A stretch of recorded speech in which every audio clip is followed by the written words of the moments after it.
नमस्कार दोस्तों, सुनो एक कहानी में आपका स्वागत है।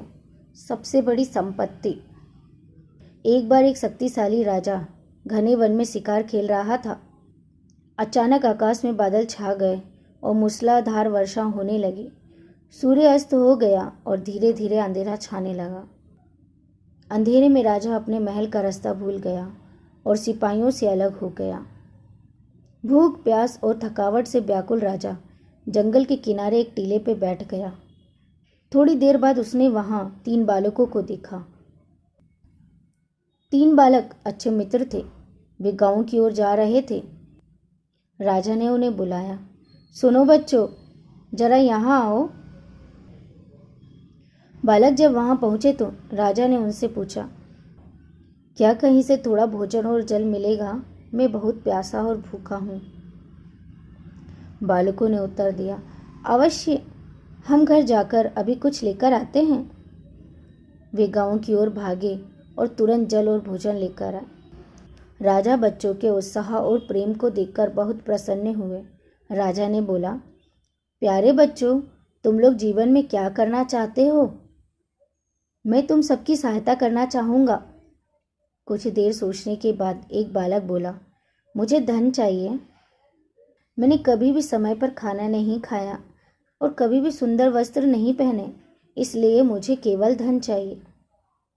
राजा मुस्कुरा कर बोला, ठीक है, मैं तुम्हें इतना धन दूंगा कि जीवन भर तुम खुश रहोगे। यह शब्द सुनते ही बालकों की खुशी का ठिकाना ना रहा। दूसरे बालक ने बड़े उत्साह से कहा, क्या आप मुझे एक बड़ा सा बंगला और घोड़ा गाड़ी देंगे?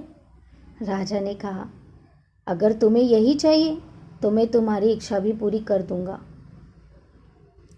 तीसरे बालक ने कहा, मुझे ना धन चाहिए, ना ही गाड़ी चाहिए और ना ही बंगला चाहिए। मुझे तो आप ऐसा आशीर्वाद दीजिए जिससे मैं पढ़ लिख कर विद्वान बन सकूं और शिक्षा समाप्त होने पर मैं अपने देश की सेवा कर सकूं। तीसरे बालक की इच्छा सुनकर राजा बहुत प्रभावित हुआ। उसने उसके लिए उत्तम शिक्षा का प्रबंधन किया। वो परिश्रमी बालक था, इसलिए उसने दिन रात एक करके पढ़ाई की और बहुत बड़ा विद्वान बना।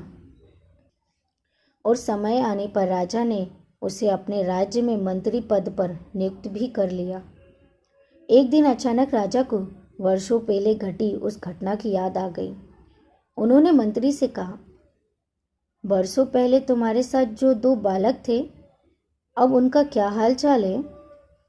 मैं चाहता हूं कि एक बार फिर मैं एक साथ तुम तीनों से मिलूं। अंततः कल अपने उन दोनों मित्रों को भोजन पर बुलाओ। मंत्री ने दोनों को आदेश भिजवा दिया और अगले दिन सभी एक साथ राजा के सामने उपस्थित हो गए। आज तुम तीनों को एक बार फिर एक साथ देखकर मैं बहुत प्रसन्न हूँ। इसके बारे में तो मैं जानता हूँ, पर तुम दोनों अपने बारे में बताओ। राजा ने मंत्री के कंधे पर हाथ रखते हुए कहा।